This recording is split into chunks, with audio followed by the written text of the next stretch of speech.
Pika-alueen otan. Jaha. Ja onko kovin pitkä? Joo. Kulkee kovempaa kuin. No niin. Aika nopeasti ottaa pinnin. Joo. No niin. Täällä on sisäfilettä tai jotakin piskaksia paistuu tuolla. Tämä on ennen Sevestijärviä tämä meidän camping-alue, eli 17 kilometrin kyltin kohdalla.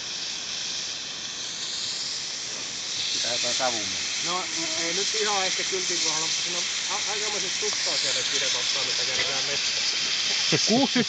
6-90 kotarin. Ollaan lähellä tietysti näyttää tietä. Sen jäljet.